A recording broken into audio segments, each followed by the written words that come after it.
Hello grade 8s, and welcome to this extra help session on compound shapes. As some of you have discovered, sometimes when we are learning, our journey takes a sudden sharp turn and we get a little bit lost. We miss that turn. What I wanted to do in this video is explain some of the problems from your homework and in the process hopefully get you better at seeing clues in geometry and finding missing angles. The first step in succeeding in geometry is reading the given information very, very carefully. So if we look carefully at this sum, it says in the shape, triangle ABD is an isosceles triangle. And it's important to note that it's isosceles. And then it tells us more information that AB is equal to AD. And ultimately, we need to find angle ACB, and if that's confusing, we start at A, we go to C, and then we come over here to B, so it means we need to find the angle here in the corner, and I'm just going to call that angle X, because that's what I got to find. Using the method that I taught you in the video, Geometry Video 6, we're going to go through a four-step process. We're going to look at the given information, then we're going to try to unlock the clues that the given information told us. We're going to plan how to solve the problem and then solve it. Let's use the given information now to look at and label this diagram. If we look carefully at the problem, it says that AB is equal to AD. So if we mark that down using some congruence notation, I now can see that those two sides are going to be the same. I don't have any more given information, so I'm going to have to work with what's been given to me now. Now comes the most difficult part of the process where you really need to know your rules.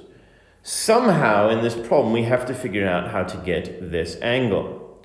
And if we start working backwards and trying to unlock this problem, we can see we're also going to need to know what this angle is. And you can even, if you need to, label things and say, okay, I need to know what that is. That's a question mark. We were also told that this is an isosceles triangle here, this triangle.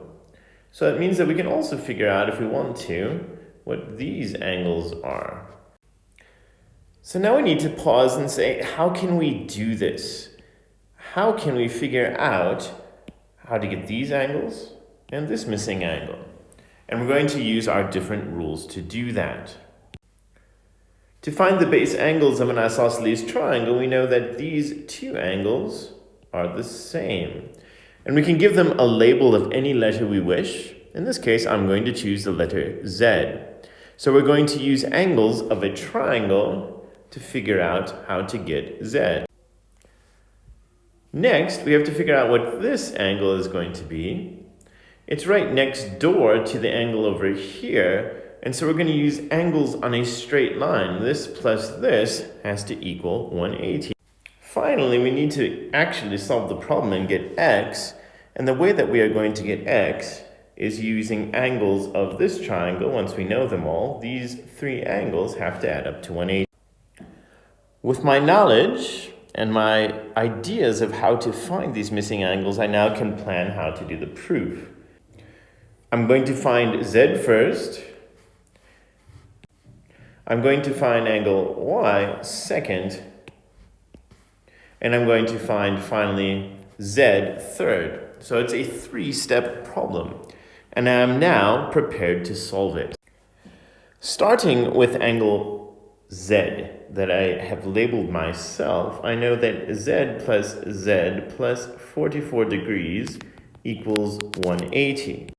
It's always important to give my reasons. I know this because it's an isosceles triangle and that angles of a triangle add up to 180 degrees. If I simplify the equation, I get 2Z plus 44 equals 180.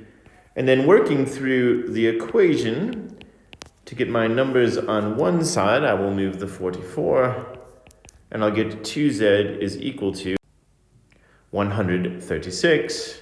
And to solve, I'm going to divide by 2. And z is going to equal 68 degrees. Using that information, I can go back if I wish and enter it into my diagram. And this sets me up to do the next part of the solution, to find angle y. We said when we were planning our problem that to get this angle now, we're going to say the 68 plus whatever y is will make 180 because it's on a straight line. So we can set up our equation and we can give a reason for our equation, in this case, angles on a straight line. Solving this equation just requires me to move the 68 to the other side, and we discover then that y is equal to 112 degrees. We are finally able to get the last answer for the problem in this compound shape. And we're going to use the angles of a triangle, now that we know more, to figure out what x is. So we're going to write an equation of 29 plus the 112 plus x makes 180. Remember, it's always important to give your reason. Again, it's angles of a triangle. To finish, we need to solve this equation first by combining things on the left side. Over here, we need to combine the numbers. And then we need to move those numbers to the other side of the equation to get what that 1x is going to be equal to. And if we do our work carefully, we're going to see that x is equal to 39 degrees. And that's how we do an entire compound shape problem. It's a long process, and you need to look for all the clues and plan carefully so you arrive at the right final answer. I will post additional videos for extra help on this topic because it does take time for some people to figure it out and understand it completely. Good luck!